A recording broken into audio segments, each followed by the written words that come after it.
Mit navn er Patricia Ranum med kursistnummer 42407, og jeg skal forklare lidt om princippet om energibevarelse og den naturvidenskabelige metode. Det første spørgsmål er, hvad går princippet om energibevarelse ud på? Energibevarelse betyder, at energien er konstant. Det vil sige, at selv hvis den bliver omdannet til en anden form for energi, så er energien stadig den samme. Hvis du for eksempel har en bold, du gerne vil slippe ud fra Eiffeltårnet, så vil den potentielle energi være den samme som den kinetiske energi, når du slipper bolden. Det næste spørgsmål er, hvordan indgår princippet om energibevarelse i de to forsøg? I det første forsøg bliver 2 lodder af forskellige slags metaller opvarmet i en elkedel, hvorefter de bliver ført ned i 2 bæreglas med vand. Temperaturstigningen i hver bæreglas bliver herefter målt. I det andet forsøg bliver en halv liter vand opvarmet af 3 forskellige apparater i lige præcis 1 minut. Det er henholdsvis en kogeplade, en mikrobølgeovn og en elkedel.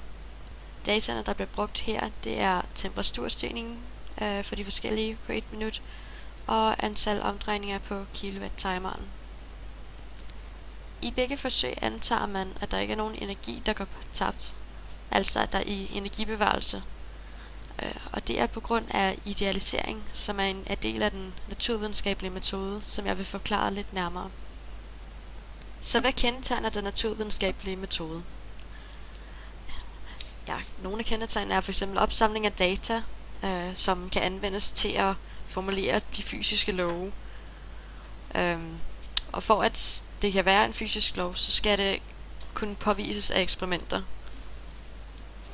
Og den naturvidenskabelige metode i praksis kan være, at vi opstiller en teori, der siger for eksempel ting, der falder til jorden, falder lige hurtigt, når man ser bort fra luftmodstand. Og for at vi skal kunne gøre det til en fysisk lov, så skal vi kunne påvise det med et eksperiment. Altså laver vi et eksperiment, hvor vi lader ting falde til jorden i et vakuum. Og det vil sige, at vi laver nogle undersøgelser og laver så forsøget, observerer om det passer, samler data ind og konkluderer så, at ja, det passer. Ting, der falder til jorden, falder lige hurtigt, når man ser bort fra luftmodstand. Det er altså en fysisk lov. Men hvis det nu ikke var rigtigt, og at de faldt til jorden med forskellige hastigheder, så må vi forkaste vores teori og så opstille en ny hypotese. En anden del af den naturvidenskabelige metode er, at det er idealisering. Altså det vil sige, at det er de ideelle forhold, at de her fysiske love gør sig gældende. Og at der altså godt kan ses bort fra nogle faktorer. For eksempel kan man se bort fra vindmodstanden. Hvis vi nu siger, at vi smider en bold ud fra Eiffeltårnet, hvis vi bruger den metafor igen, så kan man se bort fra nogle faktorer, som at der måske lige var 15 meter vind i sekundet lige den dag. Og det er så idealiseringen. Hvilke af disse kendetegn kommer så til udtryk i de to forsøg? Jo, altså vi har jo en indsamling af data i de to forsøg. Altså man måler for eksempel temperaturstigningen og